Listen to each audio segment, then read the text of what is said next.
Speed dating. Another example of the disparity between the sexes. It's generally been noticed, and of course speed dating is this phenomenon whereby all kinds of eligible single people get together, spend about 3 minutes across the table from each other, checking out not just the information being told to them by the other person, but body language, looks, and so on. It's generally been observed that women, at best, hope to maybe make further connections with 3 or 4 people in, say, a 25-person speed dating session. The men generally think they'll be following up every single contact they have. and so facts are one thing, but experiments are another. So my favorite experiment to round out this point that I'm making is this. This was done on a Midwestern American campus where graduate students, both male and female, were asked to go out on the campus, stop people, and say, I've seen you around campus for a while, and I think you're really attractive. Can I ask you some questions? First question is, would you go out on a date with me?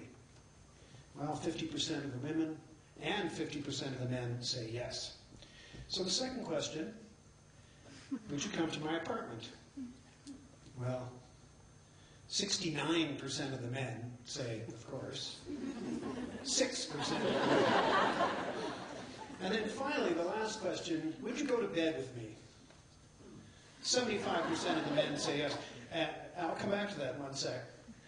0% of the women. Now, what's intriguing is that 69% of the men were willing to go to the woman's apartment, but another 6 just skipped that altogether. So what lessons can we draw from the picture I'm drawing? Let's go back to Charles Darwin. He, of course, elucidated the theory of evolution. It was based on reproduction.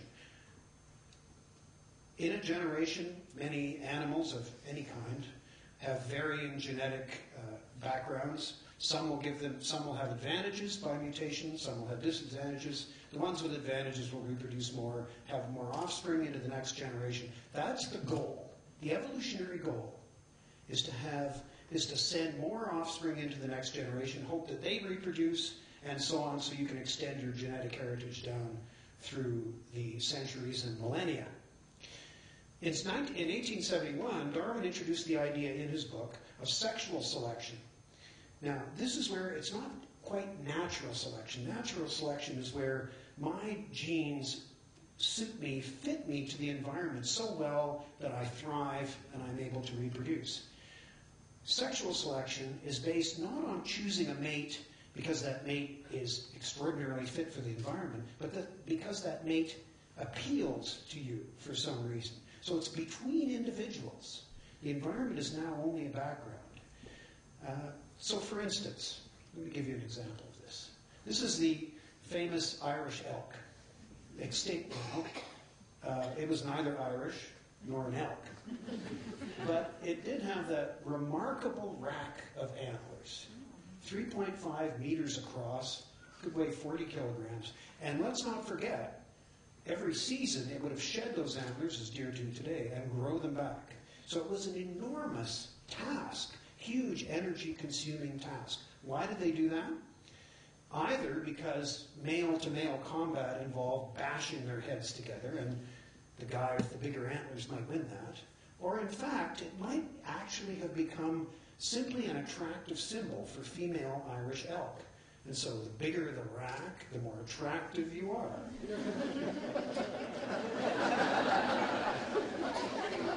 If you're an Irish elk. Now, let's come up to the present. Evolutionary psychologists, a particular breed of psychologist who believes that the genes that operated in us back in the Stone Age, let's say 100 to 150,000 years ago, that influenced our mating back then, are still with us today. In other words, mating habits that arose when we were hunter-gatherers are probably still with us, they argue, because, well, the ones that were successful ended up being perpetuated in offspring. The mating habits or come-on lines, things like that weren't successful, died out. So that's the picture that I'm going to be painting for you over the next little while. What do the evolutionary psychologists say about our mating behaviors? How many of them can legitimately be traced back to the ancient past? And you know what? It all comes down to biology. The fundamental difference between men and women in their behavior comes down to their physiology. This is a human egg. Women are generally born with 400 of those for their entire reproductive life. So they cannot be wasted. When you add to that pregnancy, 9 months worth, takes about an extra 10% of energy consumption, nursing an extra 25% over, in hunter-gatherers, let's say at least 2 years, child rearing after that, and probably a second child on the way while the first child is not yet mature. You can see that there's an enormous energy investment by the female of the species. On the other hand, men produce 12 million sperm every day. This is a remarkable disparity in numbers. And why you might think, well, then you could afford to lose a few here and there.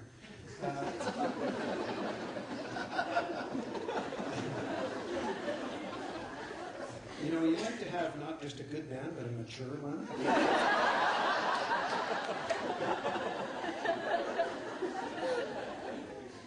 In fact, sperm are so numerous that it's quite hard to find an egg that doesn't have thousands of them clinging to it.